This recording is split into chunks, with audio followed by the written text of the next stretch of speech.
Good evening and welcome to Etown News. I'm Ella Kocher. I'm Phil Patches. OSA Bingo, Skip's annual soccer tournament, and more coming up after this.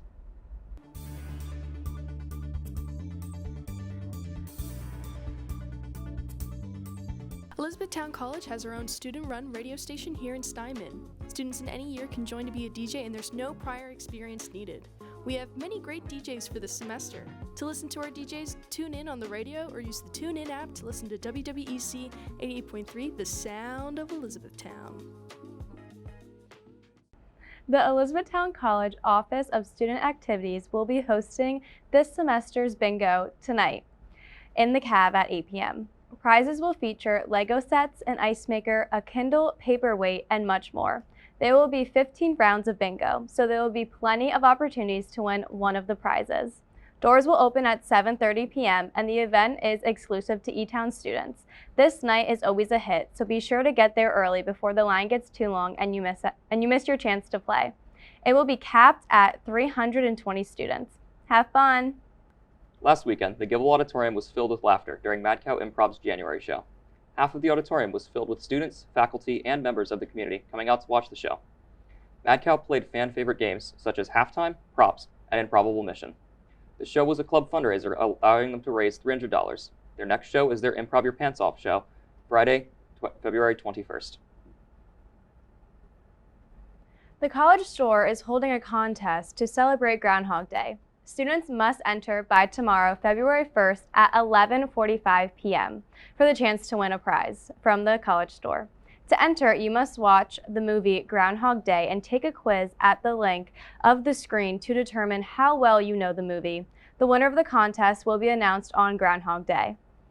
Stay on the lookout for information on the contest winner as well as details of the College Store's Groundhog Day sale taking place February 3rd through the 5th. To keep up to date with the College Store events, you can follow them at Etown College Store on Instagram. Elizabethtown College and the Student Activities Association is bringing back the Skip Roderick annual small-sided soccer tournament this upcoming weekend in honor of Etown's legendary men's soccer coach. Men and women participating will have the chance to play for a prize as they battle it out in teams of 5 on Sunday, February 2nd. The event will kick off at 12 p.m. in the Bauer Center Fieldhouse. Good luck to all the competitors. To stay in the loop for all events like these, be sure to follow the Etown Student Activities Association on Instagram at etown_SAAC. Ed.org's annual AT benefit concert will take place next Saturday, February 8th at 7 p.m. in Leffler Chapel. There will be performances by Elizabethtown College Dance Team, Emotion, Etown Theater Clubs, Mad Cow, Melika, and Vocal Line. Entries will be $5 for campus community members and $8 for visitors, with all proceeds from the event going to the AT Children's Project. Don't miss this opportunity to watch these performances from Etown's talented clubs and organizations to give a good cause. To stay up to date with all events happening on campus, be sure to visit etown.edu/news and events. Now here's Rosena Campana with your weekly sports updates.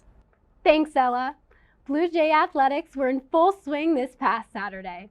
Elizabethtown College wrestling team hosted the D. Kenneth Ober Invitational in the Bauer Center with multiple Blue Jays attending.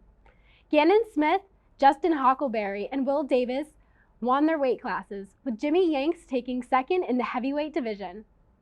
Other wrestlers placing the top 6 included Braden Schuler, Corey Cape, Michael Beers, Gavin Fear, and Kasari Nwandi. As a team, Elizabethtown placed 2nd out of 10, with Renoke College taking 1st. The men and women's indoor track team competed in the Coach Invitational this past Saturday at Franklin and Marshall College. The meet was highlighted by a new school record from graduate student Kelty Oster, who won the 400-meter run with a time of 59:05. She is now the 2nd woman in Elizabethtown history to break 60 seconds in the event and recorded the 7th fastest time in Landmark Conference history. Trevor Albright placed 3rd in the men's 400, running at 51.15 seconds. The team will travel to Alvernia this Saturday for their next invitational. Men's volleyball scored a 3-2 win over St. Vincent after losing the first 2 sets. The Blue Jays rallied behind strong performances with Logan Smith and Aaron Goplaneth to win the next 3 sets and reverse sweep the Bearcats. Senior Ethan Scott led the team in assists, notching 28 total. They didn't rest long, as they were back in action later that day, taking on Wilson College. This matchup proved to be much easier, as Elizabethtown swept the Phoenix 3-0. Mason Boyer had a team-high 10 kills, while Braden Ambrewster recorded 11 assists and 2 blocks, improving their record to 4-2. After lead changes, the men's basketball team won a nail-biter over Lycoming Warriors, 83-80. Austin Fernelli dropped 22 points, and Race Russo added an additional 20 as the duo combined for over half of the Blue Jays' points. The game came down to final moments after Russo put the Jays up by 3 with 8 seconds left. The defense stood strong and forced a missed 3-pointer to end the game. They now stand at 7-10 and 7th place in the Landmark Conference. The women had an easier time in their game against Lycoming, dominating the Warriors 88-64. Another game highlighted by 2 dominant performances. Graduate student Silen Wilson posted 25 points, shooting an impressive 6 for 7 from 3. Aaliyah Kennedy scored 24 more as Elizabethtown improved 15-2 and now are ranked 21st nationally. Swimming competed in a tri-meet against Janita and Penn State Altoona. The women came away against wins, with both teams beating Junita 153-83 and Penn State Altoona 153-85. Haley Paulos, Liv Hillman, Gracie Harding, and Emma Salbowski all won multiple events, helping the Blue Jays win their first meet since November. The men split their contest with 208-34 win over Junita and a 91-153 loss to Penn State over Altoona. Freshman Barron Bishop was the only Blue Jay to win his events, taking first in the 50 in a 100-meter breaststroke. The women finished the season with a 6-5 record, while the men end up with a 5-6, as both teams will now prepare for the Landmark Conference Championships, beginning on February 13th.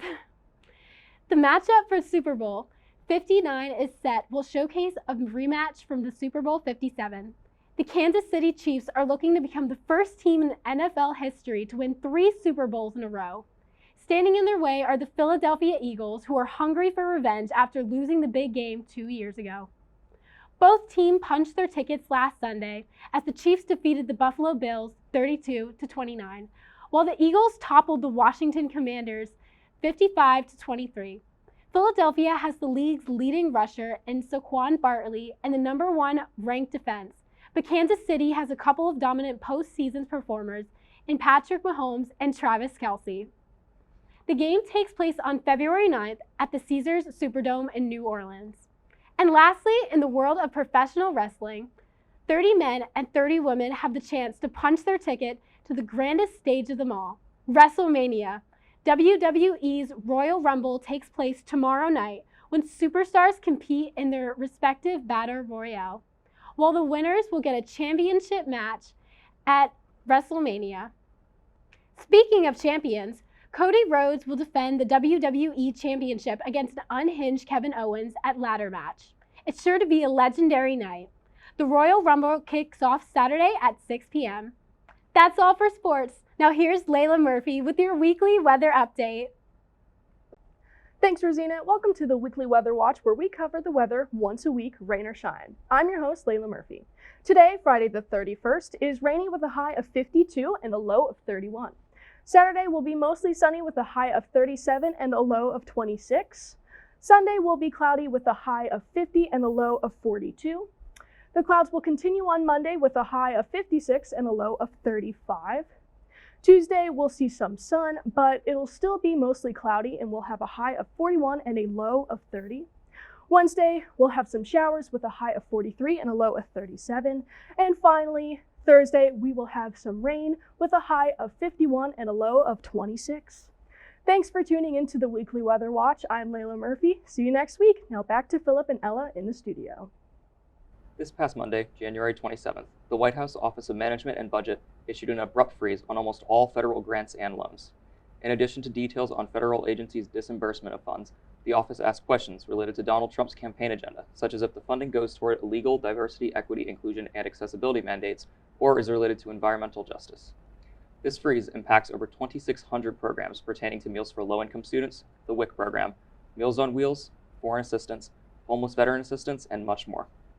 This freeze comes immediately after the executive order halting almost all U.S. foreign assistance for at least 90 days. Notably, the program with bipartisan support, PEPFAR, is included under this order. PEPFAR provides HIV and AIDS medication for tens of millions of people across the world, and according to a State Department fact sheet, is estimated to have saved 26 million lives since it was created by George W. Bush in 2003. In pop culture news, the ongoing legal battle between It Ends With Us stars Blake Lively and Justin Baldoni continued this week. Baldoni responded to Lively's $250 million lawsuit with a $400 million counter lawsuit of his own. Lively accused her co-star of sexual harassment while he seeks compensation for what he believes to be a smear campaign. They're not the only celebrities you can find on a court. Rapper A$AP Rocky is facing up to 24 years in prison for charges of assault with a semi-automatic firearm his former friend A$AP Rocky claims he shot back at him in 2021. The trial began last Friday when Rocky officially pled not guilty. The nominations for the 97th Annual Academy Awards were released last Thursday. Emilia Perez led all films with 13 Oscar nominations. Some of the top stars for the Oscars included Ariana Grande, Timothée Chalamet, Sebastian Stan, and Cynthia Erivo, along with these hit films like Wicked and Dune Part 2. That's all for this week, Jays. Be sure to follow us on Instagram and Facebook at ECTV40 for all the latest updates on our shows. I'm Phillip Patches. And I'm Ella Kocher. Have a great week, and remember to Take flight, Etown.